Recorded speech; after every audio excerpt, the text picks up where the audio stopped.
हरियाली तीज की कथा। शिव जी ने पार्वती जी को उनके पुनर्जन्म का स्मरण कराने के लिए तीज की कथा सुनाई थी। शिव जी कहते हैं कि हे पार्वती, तुमने हिमालय पर मुझे वर के रूप में पाने के लिए घोर तप किया था। अन्न जल त्यागा, पत्ते खाए, सर्दी गर्मी बरसात में कष्ट सहे। तुम्हारे पिता दुखी थे। नारद जी तुम्हारे घर पधारे और कहा, मैं विष्णु जी के भेजने पर आया हूँ। वह आपकी कन्या से प्रसन्न होकर विवाह करना चाहते हैं। आप अपनी राय बताएं।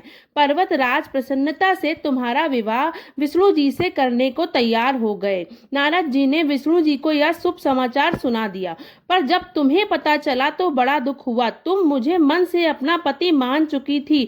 तुमने अपने मन की बात सहेली को बताई। सहेली ने तुम्हें एक ऐसे घने वन में छुपा दिया जहां तुम्हारे पिता नहीं पहुंच सकते थे।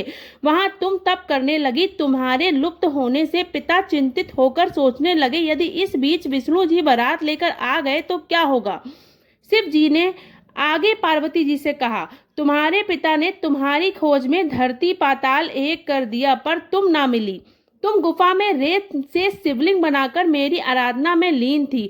प्रसन्न होकर मैंने मनोकामना पूरी करने का वचन दिया। तुम्हारे पिता खोजते हुए गुफा तक पहुंचे।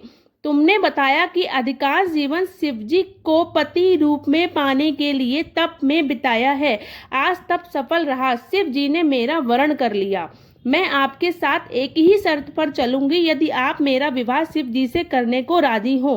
पर्वतराज मान गए। बाद में विधि विधान के साथ हमारा विवाह किया। हे पार्वती, तुमने जो कठोर व्रत किया था उसी के फलस्वरूप हमारा विवाह हो सका। इस व्रत को निष्ठा से करने वाली स्त्री को मैं मनवांछित फल देता हूँ। उसे तुम जैसा अचल सुहाग का वरदान प्राप्त हो। सावन महीने के शुक्ल पक्ष की तृतीया तिथि को कहीं कजली तीज और कहीं हरियाली तीज का व्रत जो भी सुहागन स्त्री रखेंगी, उनका सुहाग पर स्वयं माता रानी का आशीर्वाद बना रहेगा। विश्व पुराण में देवी पार्वती बताती हैं कि तृतीया तिथि का व्रत उन्होंने बनाया है जिससे स्त्रियों का सुहाग और सौभाग्य की प्राप्ति हो।